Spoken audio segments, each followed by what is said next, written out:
All right, well, them damn cats did it again.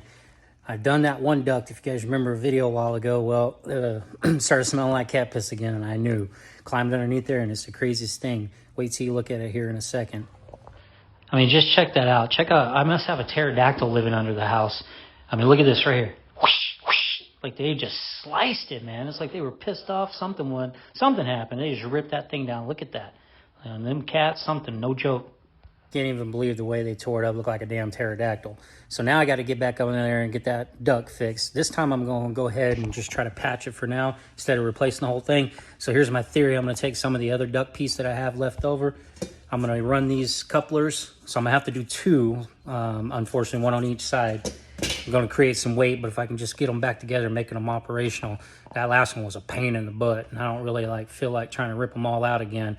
I'm just going to fix that one. I'm going to go ahead and fix that living room because we got summer coming, and it's already getting warm over here in East Tennessee. We got 80 degrees. It's going to get hotter, especially with that humidity. So I'm going to show you guys once again. We're going to get up under that house, and I'm trying to do all this stuff myself because, you know, working at HVAC companies in the past doing sales, I know how expensive it is to get somebody out here, especially in today's Biden economy with this inflation we've been having.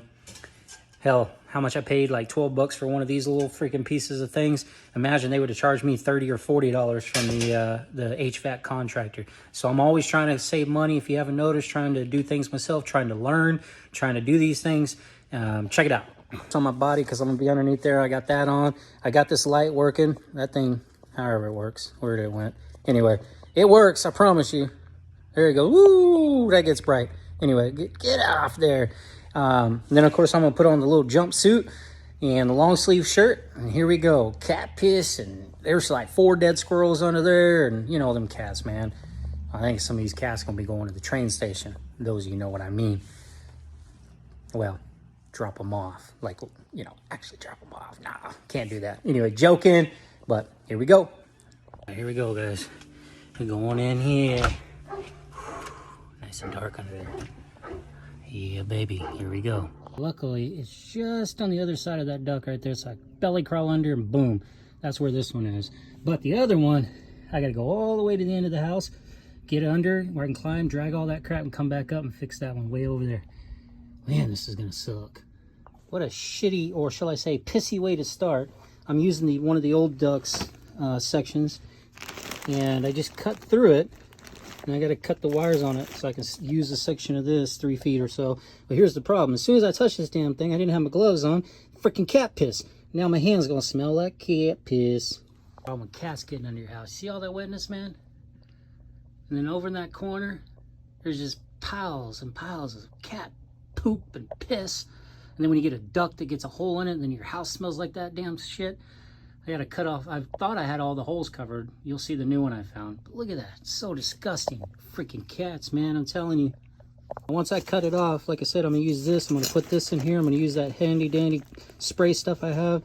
Pull it up over. Strap that puppy together. That way this end, and then I'll do another one on that end, will be ready to roll once I get underneath on that. And I'll make 2 of these.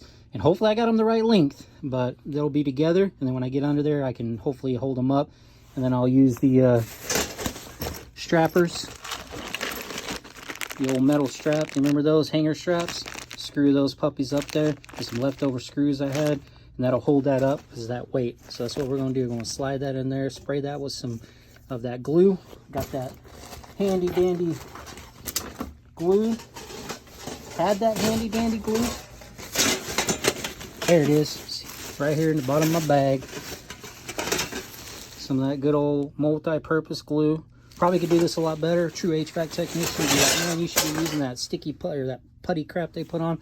But you know what? It's going to do its job, and that's all I care about. So I'll put that there, put another one, do it twice, and then we'll hang this baby. One of them there straps on it. Got that glue, and then we'll pull that insulation over it.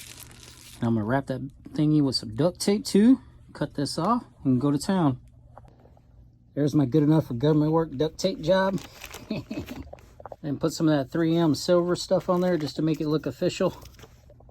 Well, 12 hours later, I got me 2 of them. Reusing the duct I got. Now I just pray that they're long enough to fit in between. That's where I'm going to... I probably should have measured to see approximately.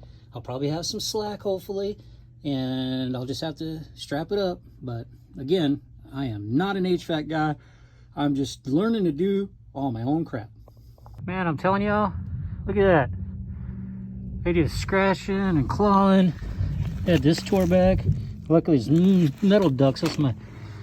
That's the, oh crap, I can't think of it. Anyway, that's where the air comes in to circulate through the system. But look at this. Man, I tell you, cats are the worst under here. All right, there's the first carnage. They just ripped that puppy to shreds. I'll show you a couple of pictures here in a second of how they ripped through it. Oh, sounds like somebody's inside my house vacuuming. Look at that. But luckily I can't sit up in here all the way. I mean, if I poke my head between these floor joists, but I got a little bit of space to work. Thank God I already pre-made them. Now it's time to go to town. If you've ever messed with ductwork before, it has this liner, and then it has the insulation liner and the foil wrap. This is kind of a newer, somewhat of a newer version. There's different ones out there. I remember selling this stuff. Anyway, that cat shredded through it. So, but it has this little wire. So I got to find the spot right there, cut that wire so I can clean that up. This one's kind of already cleaned up. I'll just straighten it a little bit. Then I can put that one on, strap it up here, and then we'll be done with one of them. All right, I got this one to slide over. Put all that glue on it. Now I'm gonna tape it up like I did the last one. So we'll have one side down. You can see, whew, getting that over it and slipping it down ain't the easiest, but here we go. We're getting there.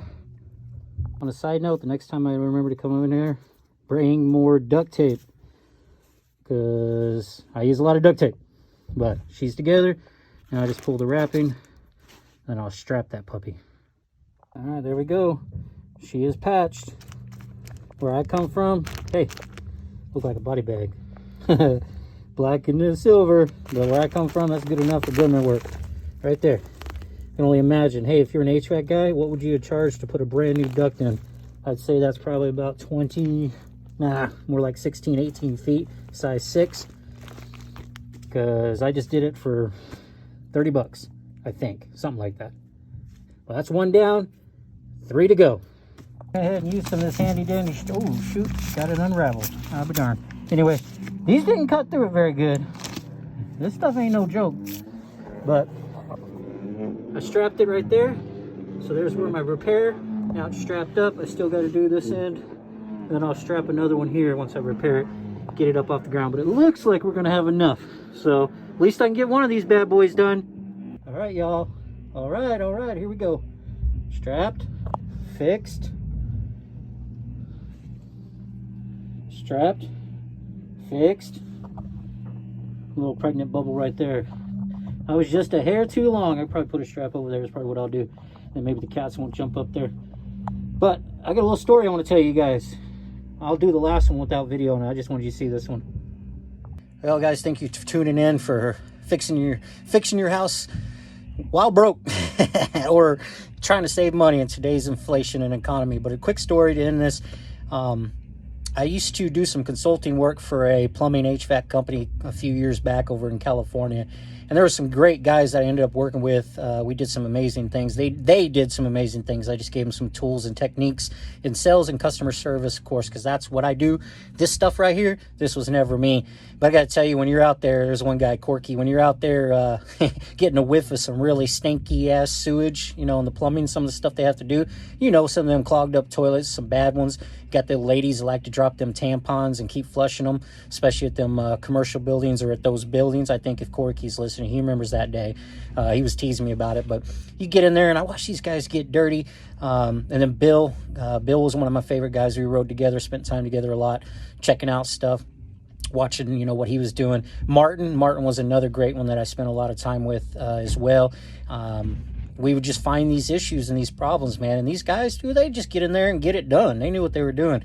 And I try to help out a little bit. But in my brain, they were teaching me some of the plumbing mainly. And I was trying to give them the sales side. So it was a great partnership. And because of them, I find myself doing more and more of this crap myself. Not to mention, you can't really find anybody good out there. Hardly at all. Everybody's either so busy, or the kids or people don't want to take on these trades.